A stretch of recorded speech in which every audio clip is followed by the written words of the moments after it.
ഡൽഹി ചലോ മാർച്ചുമായി കർഷക സംഘടനകൾ മുന്നോട്ട്. മന്ത്രിതല സമിതിയുമായുള്ള കർഷക സംഘടനകളുടെ ചർച്ച പരാജയം.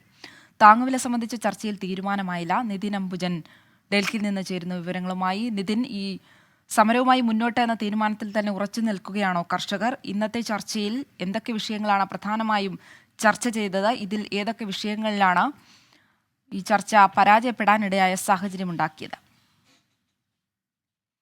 6 മണിക്ക് ആരംഭിച്ച മന്ത്രിതല സമിതി കർഷക സംഘടനകളുമായുള്ള ചർച്ച അവസാനിച്ചത് ഏതാണ്ട് 11:30 കൂടിയാണ്. ഇതിൽ പ്രധാനമായും പല കാര്യങ്ങളിലും കർഷക സംഘടനകളും മന്ത്രിതല സമിതിയും ഒരു സമവായത്തിലെത്തിയെങ്കിൽ പോലും താങ്ങുവില സംബന്ധിച്ച കാര്യത്തിൽ അതിലൊരു നിയമനിർമ്മാണം വേണം എന്നുള്ളൊരു കാര്യത്തിൽ യാതൊരു തരത്തിലുള്ള സമവായത്തിലെത്താൻ കഴിഞ്ഞില്ല. ഇത് തന്നെയാണ് കർഷക സംഘടനകൾ ഏറ്റവും പ്രധാനമായും ഉന്നയിക്കുന്ന ആവശ്യങ്ങൾ. 7 ആവശ്യങ്ങളിൽ ഏറ്റവും ആദ്യത്തെ ആവശ്യവും വിളകൾക്ക് താങ്ങുവില ഉറപ്പാക്കുന്നതിനുള്ള നിയമം പാസ്സാക്കണം എന്നുള്ളതാണ്. പക്ഷേ അതിൽ സർക്കാർ തയ്യാറായിട്ടില്ല. ഇന്ന് കേന്ദ്രമന്ത്രിമാരായ പീയൂഷ് ഗോയൽ, അർജുൻ മുണ്ടെ എന്നിവർ ഏതാണ്ട് 22 കർഷക പ്രതിനിധികളുമായി ചർച്ച നടത്തി. ചർച്ച പരാജയപ്പെട്ടിരിക്കുകയാണ്. അങ്ങനെ 3 വർഷത്തിന് ശേഷം ഡൽഹി വീണ്ടും ഒരു കർഷക സമരത്തിന് ഒരുങ്ങുന്നു. നാളെ രാവിലെ 10 മണിക്ക് കർഷക സംഘടനകൾ ഡൽഹി ചലോ മാർച്ചുമായി മുന്നോട്ട് പോകും എന്ന് തന്നെ പ്രഖ്യാപിച്ചിരിക്കുകയാണ്. ഏതാണ്ട് 2500ഓളം ട്രാക്ടറുകൾ ഇതിനകം തന്നെ സജ്ജമായിട്ടുണ്ട്. പഞ്ചാബ്, ഹരിയാന ഉൾപ്പെടെയുള്ള അതിർത്തികളിൽ, ഡൽഹി അതിർത്തികളെല്ലാം തന്നെ ഇതിനകം തന്നെ സമരത്തിന്റെ എല്ലാവിധ ഒരുക്കങ്ങളിലേക്കും കർഷക സംഘടനകൾ എത്തിയിട്ടുണ്ട്. ഏതാണ്ട് 200ലധികം കർഷക സംഘടനകളാണ് ഇപ്പോൾ സമരവുമായി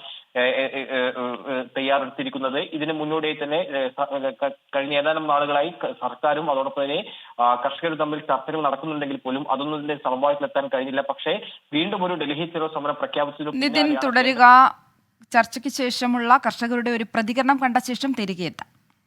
हैगा इसी का असी ता हम लोगों ने पूरी कोशिश की है भी मंत्रियों से हम बातचीत लंबी करें और कोई ना कोई हमारे पक्ष में निर्णय आए, और हमें कुछ ऐसा लगा नहीं मीटिंग में।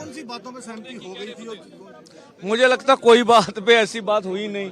अगर कुछ मिल जाता तो फिर हमारा निर्णय शायद और। बैठक क्यों करवाई गई केंद्र सरकार? देखो गलबात तो जब भी सरकार बुलाएगी हम जाएंगे। अब कुछ मीटिंग में वो दे या ना दे उनकी मर्जी है। നിതിനിലേക്ക് വീണ്ടും. നിതിൻ, ഇനിയൊരു ചർച്ചയ്ക്കുള്ള ഒരു സാധ്യത അത് എത്രത്തോളം ഉണ്ട്? അതോടൊപ്പം നമ്മൾ നേരത്തെ കണ്ടതാണ്, ഡൽഹിയിലടക്കം നിരോധനാജ്ഞ അടക്കം പ്രഖ്യാപിച്ചിട്ടുണ്ട് ഈ സമരത്തിന്റെ പശ്ചാത്തലത്തിൽ. അത്തരത്തിൽ ഈ നാളെ സമരം തുടങ്ങാനിരിക്കെ എന്തൊക്കെ തരത്തിലുള്ള ഒരുക്കത്തിലാണ് തലസ്ഥാനം ഇപ്പോൾ? ശ്രീലക്ഷ്മി, ബി.ജെ.പി. സർക്കാർ കൊണ്ടുവന്ന 3 കാർഷിക നിയമങ്ങൾ പിൻവലിക്കണമെന്നാവശ്യപ്പെട്ടാണ് 2020 കർഷക സംഘടനകൾ ഇത്തരത്തിൽ സമരവുമായി രംഗത്ത് വന്നത്. പിന്നീട് കർഷകർക്ക് കേന്ദ്രം ചില ഉറപ്പുകൾ നൽകിയിരുന്നു.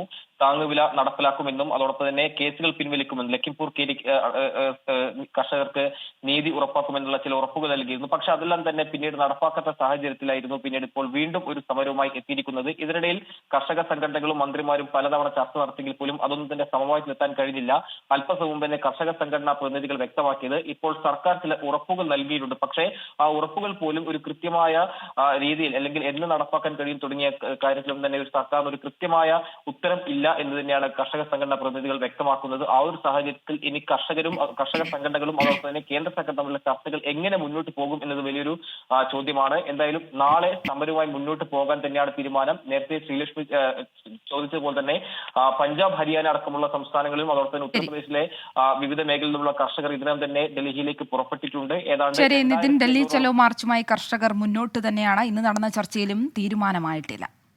ലോകത്തെവിടെയായാലും ഏത് സമയത്തും 24 വാർത്തകളും ഓഗ്മെന്റഡ് റിയാലിറ്റി പാക്കേജുകളും എക്സ്പ്ലെയിനറുകളും വിശദമായി കാണാൻ ഞങ്ങളുടെ യൂട്യൂബ് ചാനൽ നിങ്ങൾക്ക് സബ്സ്ക്രൈബ് ചെയ്യാം.